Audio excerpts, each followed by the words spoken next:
माझ्या गोष्टीचे नाव आहे शिवरायांची पालखी नजर. कुमारठण हे गाव तसे 350 वर्षांपूर्वी जेमतेम 1000 वस्तीचे गाव. सुभेदार तानाजी मालुसरे यांचे हे गाव. गावात 4 चौकी वाडा होता तानाजीरावांचा. आज गावची यात्रा भरली होती. गावात सायंकाळी कुस्तीची दंगल भरवण्यात आली होती. तानाजीरावांची आणि राजांची मैत्री अगदी लहानपणापासूनची. विसरून फुटायचं होतं या यांचं दोघं सवंगडी. आज कुस्ती होती लखू बेरड या नावाजलेल्या पैलवानाची.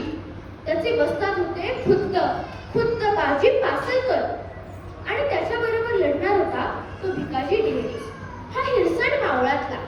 त्याचे बस्तात होते खुद्द फुलाजी पानकर. वास्तविक सर्वजण महाराजांना पाहण्यासाठी जमणार होते. आणि का नाही हो जमणार?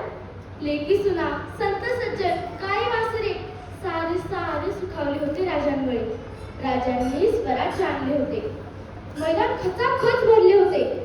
छोट्या मोठ्या कुस्त्यांना प्रारंभ झाला आणि इतक्यात पूर्वेकडून दस्तूर खुद्द शिवाजीराजे भोसले यांचे अश्वदळ दाखल झाले. राजांनी पांढरा अंगठा घातला होता. कृष्णा घोडीवर स्वार होते. कमरेला तलवार बांधली होती. जणू सह्याद्रीचे ते दैवतच भासत होते. राजे खाली उतरले. तानाजीराव आपल्या फौजेसह महाराजांना भेटण्यासाठी वाटेतच थांबले होते. राजांनी तानाजीरावांना मिठी मारली आणि तितक्यात खबर आली बाजी पासलकर यांच्या गावी रात्री नरभक्षक वाघाने हल्ला चढवला. तेव्हा लखू बेरड स्वतः त्या वाघाशी 4 हात करायला गेला. तेव्हा वाघाने त्याच्या पायात जब्बर दुखापत केली असतानाही त्याने एका हातात त्या वाघाला ठार केले. हे ऐकून मैदान शांत झाले. खूप आशेने लोक कुस्त्या पाहण्यासाठी बैलून बैल चालत आले होते. आता काय? लखूला 10 शेर वजनाचे सोन्याचे कडे आयते बक्षीस मिळणार होते. तेही राजांच्या हस्ते. लखूने एका हातात वाघाला ठार केले. परंतु वाघाने त्याच्या पायाला जबर दुखापत केली असल्यामुळे तो आज काही लढू शकणार नाही. तेव्हा संपूर्ण मैदानात एक घोषणा केली गेली. कुणी आहे का या गावात जो या भिकाजीशी 2 हात करू शकेल? असेल कोणी तर या समोर. ही घोषणा ऐकताच मैदानाच्या पश्चिमेकडे काही कुजबूज सुरू झाली. तेव्हा भाल्यासारखा उंच पुरा रांगडा गडी कपडे काढून लांब चढून मैदानात येत होता. त्याला पाहून सर्व प्रेक्षक आरडाओरड करू लागले. राजे सर्व काही पाहत होते. तितक्यात कुणीतरी किंचाळलं, आला आपला जीवाजी आला. तेव्हा महाराजांनी तानाजीरावांकडे काही चौकशी केली. तानाजीराव म्हणाले, राजय जीवाजी आपल्या इकडचाच आहे. कुस्तीत लय भारी पवित्र आहे याचा. दान पट्टा तर लयच.